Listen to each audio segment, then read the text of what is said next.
நம்முடைய வாழ்க்கையில நம்முடைய மனைவியையும் கணவனையும் தேர்வு செய்யும் பொழுது ரொம்ப பெரிய அளவுக்கு கவனத்தோடு நாம் இருக்க வேண்டும். எங்காவது ஒரு இடத்திலே ஏதேனும் ஒன்றுக்கு அடிமையாகி, அழகுக்கோ அல்லது கவர்ச்சிகளுக்கோ அடிமையாகி எங்காவது நாம் வீழ்ந்து விட்டால் எவ்வளவு பெரிய பாதிப்பு அது ஏற்படுத்தும் என்பதற்கு உமர் ரலியல்லாஹு அன்ஹு அவர்கள் சொல்வார்கள், அல்லாஹ் ஒருவனை சோதிக்க வேண்டும் என்று அல்லாஹ் நாடிவிட்டால் பல்வேறு சோதனைகள் அல்லாஹ் கொடுப்பான். அதுல ஒரு சோதனை, அழகுள்ள மோசமான பண்புடையவளை அல்லாஹ் அவன் தலையிலே கெட்டி விடுவான். அவளோடு நெருங்கி வாழலாம் என்று பார்த்தால் சூஉல் ஹுலுக், அவளினுடைய கெட்ட குணம் அவளோடு நெருங்குவதற்கு தடுக்கும். சரி, இவளை விட்டு விலகி போயிடலாம்னு நினைச்சா அவளினுடைய அந்த அழகான கவர்ச்சி விலகுவதற்கு நம்மை தடுத்து கொண்டிருக்கும். சேரவும் முடியாமல் வாழவும் முடியாமல் சாகும் வரை ஒரு விதமான பைத்தியத்திலேயே சுத்தக்கூடிய ஒரு சூழலை அல்லாஹ் உருவாக்கி விடுவான் என்பதாக உமர் அவர்கள் கூறுவார்கள். இன்னொரு அறிவிப்பை உமர் எப்படி சொல்வார்கள் என்று சொன்னால், அல்லாஹ் சில விலங்குகளை கையில் வைத்திருக்கிறான். யார் மீது அல்லாஹ் அந்த விலங்குகளை சாட்ட வேண்டும் என்று அல்லாஹ் நினைப்பானோ அவர்கள் மீது அல்லாஹ் அந்த விலங்கை சாட்டுவான். யார் அந்த விலங்குகள்? கவர்ச்சியாக இருக்கக்கூடியவள், ஆனால் ஒழுக்கத்திலே, பண்பாட்டிலே, மார்க்கத்திலே மோசமாக இருக்கக்கூடியவர்கள். பல வாலிபர்கள் ரொம்ப அவசரத்துல அலி ரலியல்லாஹு அன்ஹு அவர்கள் ஒரு இடத்துல பயணம் மேற்கொள்வார்கள். அப்போ தொழுகைக்கான நேரம் வந்துவிடும். அப்ப தன்னுடைய ஒட்டகத்தை, பாலைவனம், தன்னுடைய ஒட்டகத்தை என்ன செய்யணும் அப்படின்னு சொன்னா, யாராச்சும் ஒருத்தரை பாதுகாக்கணும். அப்ப ஒது செஞ்சுட்டு இருக்கும் பொழுது ஒரு வாலிபர் வருவார். அலி ரலியல்லாஹு சொல்லுவாங்க, என்னுடைய ஒட்டகத்தை நீங்க கொஞ்சம் பாதுகாத்துக் கொள்ளுங்கள். பொதுவா பாலைவனத்துல ஒட்டகம் தனியா ஓடிடும். பெண் ஒட்டகத்தை பார்த்துட்டா இந்த ஒட்டகம் போயிடும். அப்படி இல்லாட்டா யாராச்சும் திருடி கொண்டு செல்வார்கள். திடீர்னு அவருக்கு தொழுகைக்கான நேரம் வந்து விட்டது, ஜம்மு கசர் செய்ய வேண்டும். பார்க்கிறாரு, ஒரு வாலிபன் வந்துட்டு இருக்கிறார். ரொம்ப சந்தோஷம், நான் தொழ வேண்டும், கொஞ்ச நேரம் என்னுடைய வாகனத்தை நீங்கள் பார்த்து கொள்ளுங்கள் அப்படின்னு என்ன செய்யறாங்க, அவர் கையில பொறுப்பை ஒப்படைச்சிட்டு அலி ரலியல்லாஹு தொழுகிறாங்க. ஒட்டகத்துக்கு மேல பயணத்துக்கான கெட்டி சாமான்கள் இருக்கு. இப்ப இந்த வாலிபன் பாதுகாத்துட்டு இருக்கும் பொழுதே, அலி ரலியல்லாஹு தொழுதுட்டு இருக்கும் பொழுதே இவன் உள்ளத்துல ஷைத்தான் வந்துட்டான். அவன் என்ன நினைக்கிறான், இந்த ஒட்டகத்தை தூக்கிட்டு நாம ஓடிட்டா எப்படி இருக்கும் அப்படின்னு அவனுக்கு ஒரு சிந்தனை வந்துட்டு உடனடியா ஒட்டகத்துக்கு மேல உட்கார்ந்துக்கிட்டு ஒட்டகத்தை போட்டு தட்டுறான். பொதுவாகவே பழக்கப்பட்ட வாகனம் அவ்வளவு சீக்கிரத்தில் பிரிந்து விடாது. நம்ம வீட்டில் நம்மளோட பழகின ஆட்டை யாராச்சும் தூக்கிட்டு போயிட முடியுமா? அது சத்தம் போட ஆரம்பிச்சிருமா இல்லையா? அது பழக்கப்படுத்தப்பட்டது. பொதுவாக அவர்கள் எல்லாம் காலம் காலமாக பெத்த மகனை போன்றே வளர்த்து வருவார்கள். ஹதீசுகள்ல படிக்கலாம், ஒட்டகத்தையும் குதிரைகளையும் இறங்கும் பொழுது முத்தமிட்டே தடவி கொடுப்பார்கள். அவர்கள் வாழ்க்கையிலே இரண்டரை கலந்தது அதெல்லாம். அப்பதான் அந்த வாலிபனுக்கு தெரியுது, ஆகா இது ரொம்ப பிரச்சனைக்குரிய ஒரு விவகாரம் இந்த ஒட்டகம், இதை நம்மளால தூக்கிட்டு போக முடியாது. இப்ப அந்த ஒட்டகம் சத்தம் போட்டுட்டு இருக்கு, இப்ப அதுல எல்லாம் தொழுதுட்டு இருக்கிறாங்க. இப்ப இந்த தொழுகையை முடிச்சு விட்டாருன்னா ஒண்ணுமே இல்லாம போயிடும். அதனால என்ன செய்யலாம்னு பார்த்துட்டு சுத்தி கித்தி பார்க்கறான். கடைசி அந்த ஒட்டகத்துக்கு மேலே இரும்பு சங்கிலிகளை போட்டிருப்பார்கள். இந்த கால்கள் அப்படி வைக்கிறதுக்கு, ஒட்டகத்துக்கு மேல குதிரை மேல வைக்கிறதுக்கு அது ஒரு தொகை. கடைசி கிடைச்சா போதும் சொல்லி அதை மட்டும் எடுத்துட்டு அவன் என்ன செய்யறான் அப்படின்னு சொன்னா ஓடிட்டான். அலி ரலியல்லாஹு தொழுது முடிச்சுட்டு உட்கார்ந்து இருக்கிறாங்க, பாக்குறாங்க பையனை காணோம். ஒட்டகத்துக்கு மேல ஏறுறாங்க, தெரிஞ்சுட்டு எதையோ தூக்கிட்டு போயிட்டான். ஒட்டகத்துக்கு மேல போடக்கூடிய அந்த சாணங்களை என்ன செய்து விட்டான், சேனங்களை தூக்கி விட்டு சென்றான், தெரிஞ்சிச்சு. சரி, ஒன்றும் பிரச்சனை இல்லை அப்படின்ட்டு வீட்டுக்கு போய் 2 தங்க காசு தான் மகன் ஹசனை கூப்பிடுறாங்க. நண்பு வாலிபனே கவனமாக கேள். 2 தங்க காசை அலி ரலியல்லாஹு அவர் கையில கொடுத்து, நான் ஒட்டகத்துக்கான சேனை இல்லாமல் இருக்கிறது, போய் நீங்க கடையில போய் என்ன செய்யுங்க, போய் வாங்கிட்டு வாங்க அப்படின்னு 2 தங்க காசை கொடுத்து அனுப்பி வைக்கிறாங்க. திருடன் போன திருடன் என்ன செஞ்சான், சந்தைகளில் போய் இரும்பு கடையில் தூக்கி போட்டவன்னா அவனும் காசு கொடுப்பாங்களா இல்லையா, அதை வாங்கி பாக்கெட்டில் போட்டு அவன் போயிட்டான். ஹசன் வராரு, சந்தையில் இரும்பு கடையை பார்க்குறாரு. அழகான ஒரு அந்த ஒட்டகத்துக்கு மேலே தொங்க போடக்கூடிய சேனைகள் இருக்கிறது. காசை கொடுத்து 2 ரியால தங்க காசை கொடுத்துட்டு அதை வீட்டுக்கு வாங்கிட்டு வந்து வாப்பா கையில் கொடுத்த உடனே அதை பார்த்து சிரிக்கிறார்கள் அலி ரலியல்லாஹு அன்ஹு. ஏன் சிரிக்கிறீங்கன்னு கேட்டாங்க தன் மகன். இல்லை, இது ஒன்றும், இது ஏற்கனவே நம்ம ஒட்டகத்தில் கிடந்தது தான். ஒரு வாலிபனை நான் நிப்பாட்டி இருந்தேன் அல்லவா, அவன் திருடிட்டு போயிருக்கிறான். இவன் கொண்டு போய் வித்துட்டு அவன் காசை வாங்கிட்டு போயிட்டான் போல இருக்கு. இப்போ நீங்க போய் காசை கொடுத்து வாங்கிட்டு வந்திருக்கிறீங்க. மகனை, உண்மை என்ன தெரியுமா, நான் அவனை என்னுடைய வாகனத்திற்கு பாதுகாவலனாக நியமித்த பொழுதே நான் நினைத்திருந்தேன், தொழுது முடிச்சுட்டு அவனுக்கு இந்த 2 தங்க காசு அவன் கையில கொடுக்கணும்னு நான் நினைச்சிருந்தேன். அந்த கிறுக்க அவசரப்பட்டு போனதனுடைய விளைவு ஹலாலா கிடைக்க வேண்டிய தங்க காசு இப்ப ஹராமா அவனுக்கு கிடைத்திருக்கிறது. அவன் கொஞ்சம் பொறுமையா இருந்திருந்தான்னா ஹலாலா 2 தங்க காசு அவனுக்கு கிடைத்திருக்கும். கூடி போனா இதை கொண்டு போய் போட்டிருந்தா கூட 1 தங்க காசை தான் கொடுத்திருப்பான், அல்லது 1.5 தங்க காசை தான் கொடுத்திருப்பான். உண்மையிலேயே மகனே, என்னுடைய 2 தங்க காசையும் அவனுக்குத்தான் கொடுக்கணும் என்று நினைத்தேன். பார், இப்படித்தான், கொஞ்சம் பொறுத்துக்கொள், ஹலாலான சூழலை அல்லாஹ் உனக்கு அமைத்து தருவான். பல நேரங்களில் ஹலாலையும் கூட ஹராமாகவே நாம் மாற்றி விடுகிறோம். அவசரப்பட்டு காதல் என்ற பெயர்ல ஆணாக இருக்கட்டும் பெண்ணாக இருக்கட்டும், வயசினுடைய கோளாறு, பொதுவாக ஒரு விதியை தெரிந்து கொள், இந்த வார்த்தையே தவறானது. காதல் என்ற வார்த்தையே தவறானது. தாயை நேசிக்கிறது தான் காதல், தந்தையை நேசிக்கிறது காதல், திருமணத்திற்கு பிறகு மனைவி குழந்தைகள், இதுதான் காதல். இங்கு ஏற்படக்கூடியது என்ன?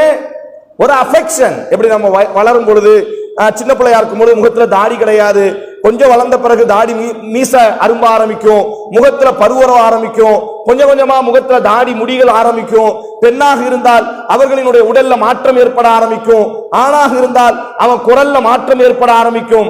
அந்த மாதிரி இது ஒரு ஹார்மோன். நம்ம கொஞ்சம் வளர்ந்து வரும் பொழுது நம்மளை சுத்தி இருக்கிறவங்க மீது அல்லது நாம் பார்க்கக்கூடிய ஒரு பெண்ணின் மீது நமக்கு அன்பு வருவதை போன்று தெரியும். இது அன்பு கிடையாது. இவன் என்ன நினைத்துக் கொள்கிறான் என்று சொன்னால், இதுதான் அன்பு என்பதாக நினைத்துக் கொண்டு கையை கிழிக்கிறது. இதுதான் அன்பு என்பதாக இந்த ஒன்றுக்காக மாதக்கணக்காக வீட்டில் உட்கார்ந்து அழுகிறது. இந்த ஒன்றுக்காக தன்னுடைய படிப்பை விடுவது. குர்ஆன் அல்லாஹ் ஒரு அழகான ஒரு வார்த்தையை சொல்கிறான் முஃமின்களுக்கு, அத்தய்யிபாத்து லித்தய்யிபீன வத்தய்யிபூன லித்தய்யிபாத்தி. சூரா நூர்ல அல்லாஹ் சொல்றான், நீங்கள் நல்ல ஆண்களாக இருந்தால் உங்களிடத்திலே நல்ல பெண்ணை நான் கொண்டு வந்து சேர்ப்பேன். நீங்கள் நல்ல பெண்களாக இருந்தால் உங்களுக்கு நல்ல ஆண்களை நான் கொண்டு வந்து சேர்ப்பேன் என்பதாக அல்லாஹ் பதிவு செய்கிறார். பாருங்க, ரசூல் ஸல்லல்லாஹு அலைஹி வஸல்லம் காலத்துல நபியினுடைய ஒரு தோழரை மக்காவாசிகள் கைதியா பிடிச்சிட்டு போய் மக்கால கெட்டி போட்டாங்க. இது ரசூலுல்லாஹ்வுக்கு தெரியுது. அப்ப ரசூலுல்லாஹ் சொல்றாங்க தோழர்களுக்கு மத்தியில, உங்கள யாராவது ஒருவர் இன்றைய தினம் மக்காவுக்கு கிளம்பி சென்று நம்முடைய தோழரை அவர்களினுடைய சிறையை உடைத்து நம்முடைய தோழரை நீங்கள் பாதுகாப்பாக கொண்டு வர வேண்டும், உங்களை யாராச்சும் அதற்கு தகுதியானவரா என்று கேட்கிறார்கள். முர்சித் இப்னு அபி முர்சித் அப்படின்னு சொல்லக்கூடிய ஒரு நபி தோழர், வாலிபர், இவர் எந்திக்கிறாரு, யார் ரசூலல்லாஹ் எனக்கு தெரியும். இன்னொரு ரிவாயத்தில் ரசூலே விட்ட பொறுப்பை கொடுக்குறாங்க, நீங்க போய் என்ன செய்யுங்க, போய் அவரை மீட்டு கொண்டு வாருங்கள் அப்படின்னு சொன்ன உடனே இவர் என்ன செய்யறாரு அப்படின்னு, மக்காவாசிவர் மதீனாவுக்கு ஹிஜ்ரத் செஞ்சு வந்துட்டாங்க. இரவு மக்கா மதீனால இருந்து பயணம் மேற்கொண்டு மக்காவுக்கு போய் நல்ல இருள் ஆரம்பித்ததற்கு பிறகு அந்த சிறை எங்கு இருக்குகிறதோ என்பதை எல்லாம் நோட்டமிட்டு அவர்களுக்கே தெரியாமல் சிறையினுடைய அந்த பூட்டை உடைச்சி அவரை என்ன செய்யறாங்க அப்படின்னு சொன்னா கூட்டு வராங்க. அப்படி ஒரு மதில் சுவர் ஹாயத், 2 பேரும் சேர்ந்து என்ன செய்யணும், அந்த சுவருக்கு மேல ஏறி குதிக்கணும் கீழே. அப்படி குதிக்கும் பொழுது இந்த முர்சித் குதிச்சிட்டாங்க. ஆனா அந்த சிறைப்பட்டவர் வந்து ஏற்கனவே அடி வாங்கி இருக்கிறார், அவரால் குதிக்க முடியல, அவருடைய கால் உடைஞ்சிச்சு. அப்படி இந்த அவரை தோல்ல தூக்கி போட்டுட்டு கொஞ்சம் அப்படி நடக்கும் பொழுது ஒரு சத்தம் கேக்கு, முர்சித் அப்படின்னு ஒரு சத்தம் கேக்கு, அல்லது மர்சத் அப்படின்னு ஒரு சத்தம் கேக்கு. இந்த சத்தம் எங்கேயோ கேட்ட ஒரு பழக்கமான ஒரு சத்தம் இந்த நபி தோழருக்கு. திரும்பி பார்க்கிறாரு, ஒரு உருவம், ஒரு அழகான ஒரு பெண், இருள பெருசா தெரியல. நீ யாருன்னு கேட்கிறாரு. அந்த பெண் சொன்னால், அனாக், நான் தான் அனாக். அனாக் யாரு? இந்த நபித்தோழரினுடைய முந்திய காதலி. மக்கால இருக்கும் பொழுது இந்த பெண்ணை ரொம்ப விரும்பினார் அவரு. அவ என்ன செய்வான்னா எல்லாத்தையுமே விரும்புவா. அதான் அவள்கிட்ட உள்ள பிரச்சனை. பார்க்கிறவங்களை எல்லாம் விரும்பி பார்க்கிறவங்க கூட எல்லாம் போயிடுவா. ஆனா இந்த நபித்தோழர் உயிருக்கு உயிராகவே இவளை விரும்பினார். அப்பா அந்த பொம்பளை சொல்றா, அனாக்கு சொல்றா, எப்படி இருக்கிற? நல்லா இருக்கிறேன். சரி, இன்றைய இரவு நாம் இருவரும் இந்த அழகான இருளிலே, இந்த இதமான குளிரிலே நாம் இருவரும் இன்றைய இரவு என்ன செய்ய வேண்டும் என்று சொன்னால், இந்த நல்லைலா, என்னோடு நீ இரவிலே தங்க வேண்டும், நாம் இருவரும் இன்றைக்கு நிம்மதியாக இருப்போம், தவறு செய்வோம் என்று சொல்கிறார். உடனே அந்த நபித்தோழர் சொல்கிறார், ஹர்ரமல்லாஹு ஜினா, அல்லாஹ் ஜினாவை ஹராமாக்கி இருக்கிறான் அப்படின்னு சொல்றார். அப்ப அனாக்கு சொல்றான், உன் அல்லாஹ் எனக்கு யாருன்னு தெரியாது, எனக்கு இன்னைக்கு நீ வேணும். இல்லைன்னு வச்சுக்க, நீ ஒருத்தனை தோல்ல தூக்கி போட்டு போறில்ல, ஏதோ ஒண்ணு செஞ்சுட்டு தான் நீ வெளியே போயிட்டு இருக்கிற, நான் சத்தம் போட்டு ஊரையே கூட்டிடுவேன் அப்படிங்கிறார். அவரு சொல்றாரு, இல்லானா ஆனா ரஜுலுன் முஸ்லிமுன், நான் ஒரு முஸ்லிமானவன், தவறு செய்ய முடியாது, உன்னோடு இப்பொழுது விபச்சாரம் செய்வதற்கான சந்தர்ப்பமும் இல்லை, அல்லாஹ் எனக்கு அதை ஹராமாக்கி இருக்கிறான் அப்படின்னு அவர் சொல்லிட்டு இருக்கிறார். அவர் சத்தம் போட ஆரம்பிச்சிட்டா. கடைசி இவரை தோல்ல தூக்கி போட்டு அவர் காலும் உடஞ்சி ஒரு பொந்துக்குள்ள போய் ஒளிந்து, மறுநாள் காலையில அவங்க எல்லாம் தேட ஆரம்பிச்சு, மறுநாள் சூரியன் மறைந்ததற்கு பிறகு இருவருமாக சேர்ந்து என்ன செய்கிறார்கள், மதீனாவுக்குள்ளாக வந்து விட்டார்கள். மதீனாவுக்கு வந்ததற்கு பிறகு இதுல பிரச்சனையே இதுதான். ஒருத்தர் நம்ம திருத்தி எங்கேயாச்சும் கொண்டு போய் மதரசால சேர்த்து வச்சிருப்போம், திருப்பி எங்கேயாச்சும் பார்த்து விட்டான்னு வைங்க, திருப்பி அவனுக்கு ரெக்க கட்டி பறக்க ஆரம்பிச்சிடும். இப்ப இந்த நபித்தோழர் ஏற்கனவே உயிருக்கு உயிரை இந்த அனாக்க காதலிச்சார்ல, மதீனாவுக்கு வந்ததுல இருந்து அவன் ஞாபகமாகவே இருக்கு. அப்ப ரசூலுல்லாஹ்ட்ட போய், ஹதீஸ்ல வருது பாருங்க, சஹீஹ், ரொம்ப சஹீஹான ஹதீஸ். இப்ப ரசூலுல்லாஹ்ட்ட போய் சொல்றாரு, அனாக்கன் யா ரசூலல்லாஹ், நான் அனாக்க திருமணம் முடிக்கணும்னு ஆசைப்படுறேன். உடனே ரசூல் ஸல்லல்லாஹு அலைஹி வஸல்லம் எதுவுமே பேசல. அப்ப அவர் புரிஞ்சுக்கிட்டாரு, ரசூலுல்லாஹ் எதுவுமே சொல்லல, போயிட்டாரு. திருப்பி கொஞ்ச நாள் கழிச்சு திருப்பி வருகிறார். யா ரசூலல்லாஹ், எனக்கு அனாக்க திருமணம் முடிக்கணும்னு ஆசையா இருக்கு, முடிக்கட்டுமா? ஏன்னா இவர் உண்மையிலே ரொம்ப விரும்பினார் அந்த பெண்ணை. அவள் அப்படிப்பட்டவள் அல்ல, அவள் ஒரு விபச்சாரி, அவள் தவறு செய்யக்கூடியவள், அது ஊருக்கே தெரியும். ஆனாலும் கூட அந்த பாசம், அந்த காதல், அவ திருப்பி ரசூல்கிட்ட போய் நிக்கிறாரு, நான் அனாக்க மனம் முடிக்கட்டுமா? எதுவுமே ரசூல் ஸல்லல்லாஹு அலைஹி வஸல்லம் பேசல. மூணாவது மட்டம் போய் நிக்கிறாரு, நாலாவது மட்டமா போய் நிக்கும் பொழுதுதான், இப்போ உங்க வீட்டுல போய் இந்த வசனத்தை படிச்சு பாருங்க, சூரா நூர்ல 3வது வசனம், அல்லாஹ் குர்ஆன்ல இந்த விஷயத்திற்காகவே இறக்கினான். ஹுர்ரிம ذلك على المؤمنين, விபச்சாரம் செய்யக்கூடிய பெண்களை ஒரு முஃமின் மணமுடிப்பதையும், அல்லது விபச்சாரம் செய்யக்கூடிய ஒரு ஆணை ஒரு முஃமினான பெண் மணமுடிப்பதையும் அல்லாஹ் ஹராமாக்கி விட்டான். வஹுர்ரிம ذلك على المؤمنين, இறை நம்பிக்கையாளர்களின் மீது இது போன்ற குணமுடையவர்களை, தவறு செய்பவர்களை மணமுடிப்பதை அல்லாஹ் ஹராமாகவே ஆக்கிவிட்டான் என்று வசனத்தை இறக்கின உடனேதான் அவரினுடைய மனசுல இருந்து அனாக்க பற்றியதான சிந்தனையை கலட்டி போட்டார் என்பதாக இமாம் திர்மிதி, இமாம் அஹ்மது போன்றவர்கள் இந்த ஹதீஸை பதிவு செய்கிறார்கள். அப்ப வாழ்க்கையில நம்ம தேர்வு செய்யக்கூடிய பெண் ஒழுக்கமுடையவளாக இருக்க வேண்டும். பல நேரங்கள்ல வாலிப வயசுல நம்முடைய பார்வை மிகப்பெரிய அளவுக்கு போய் சொல்லிவிடும். எங்கோ ஒரு இடத்துல தெருக்கல்ல நின்று கொண்டு ஒருவன் சிரிக்கிறான், சாதாரண ஒரு பெண் என்ன செஞ்சு விடுகிறாள், அவன் பக்கம் வீழ்ந்து விடுகிறாள். அவன் நல்லவனா கெட்டவனா, அவனுடைய குணம் என்ன, அவனுடைய பண்பாடு என்ன, எதுவுமே தெரியாது. அவன் என்னை பார்த்து சிரித்தான், அவன் என்னை பார்க்கிறான், எனக்காக காலைகளில் இருந்து மாலை வரை எனது வீட்டினுடைய முற்றத்திலும் பஸ் ஸ்டாண்டிலும் நின்று கொண்டிருக்கிறான், இதுதான் என்பதாக முடிவு வருகின்றது.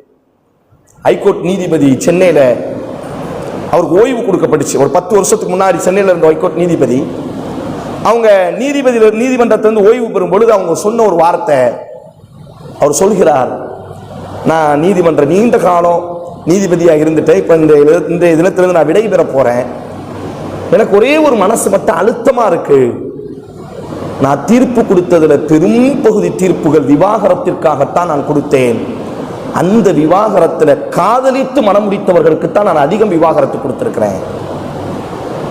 இந்த வயசுல குறிப்பாக பெண் குழந்தைகள், குறிப்பாக ஆண் குழந்தைகள் ஏதோ இந்த வயசுல நம்முடைய உணர்வு நமக்கு தாடி வளர்ற மாதிரி, நம்முடைய குரல் மாறுற மாதிரி, மீசை அரும்புவதை போன்று நம்முடைய உணர்வுகள்ல சில மாற்றங்கள் ஏற்படும்.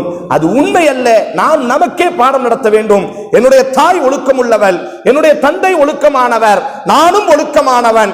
எனக்கான ஒரு துணையை அல்லாஹ் நிச்சயம் வைத்திருக்கிறான். அந்த சரியான துணையை கொண்டு வந்து சேர்ப்பது அல்லாஹ்வின் பொறுப்பாக இருக்கிறது. எனக்கான துணையை யார் தேர்வு செய்கிறது?